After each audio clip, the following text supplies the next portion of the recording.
So what is NLAW, and why am I making a video about it? Good questions. Firstly, NLAW is the British Army's name for the Saab Bofors developed MBT law. In the early 2000s, the British Army was looking for a more capable replacement of its Law 80. The Saab offering the next generation light anti-tank weapon won the contract in 2002, beating out several competitors, including the SARW-based Kestrel.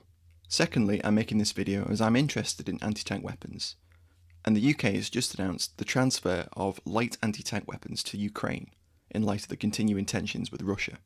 The UK is the latest nation to announce that they will be providing weapons to Ukraine.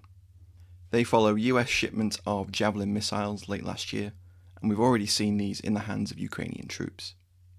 Most recently, it's been confirmed that Lithuania will supply anti-tank systems too. The UK's Defence Minister Ben Wallace stated that, "We've taken the decision to supply Ukraine with light anti-armour defensive weapon systems." While that doesn't specifically name NLAW, it does describe the role which NLAW fills. So what is NLAW? NLAW is a disposable single-shot system which weighs about 12.5 kilograms or 27.5 pounds. It uses a predicted line of sight guidance system which identifies the selected target and calculates where that target will be when the missile reaches it. Like Javelin, it's capable of targeting the tank's weakest point, its topside.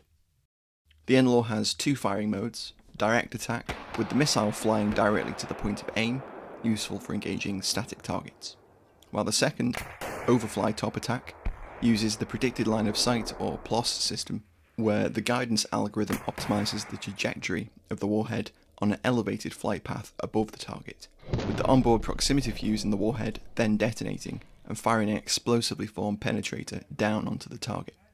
British Army analysis in the 2000s found that in order to provide adequate close-range defence against armoured vehicles, significant numbers of NLAW would be required in order to ensure a sufficient coverage of the battlefield.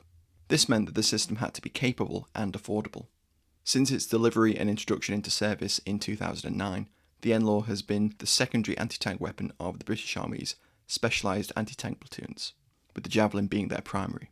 The British Army describes it as a non-expert short-range anti-tank missile that rapidly knocks out any main battle tank in just one shot by striking it from above. While not cheap, at around £20,000 per system, NLAW costs significantly less than the longer-ranged, more complex Javelin.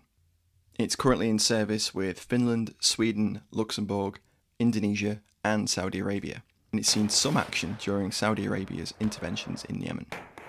The weapon can engage close-range targets at as close as 20 metres, and it can take on static targets at 600 metres, and moving ones at 400 metres. Technically, the NLAW isn't actually an anti-tank guided missile, as the missile is not guided by an onboard system once it's fired. Instead, it uses the predicted line of sight system, which enables it to be used like a fire and forget anti-tank guided missile.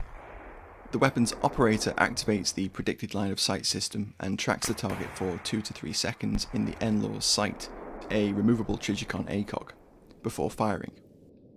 The guidance system calculates the predicted flight path to the target to ensure a hit. The number of NLAW being dispatched by the UK has not been confirmed, although several flights of RAF C-17s were made overnight on Monday the 17th.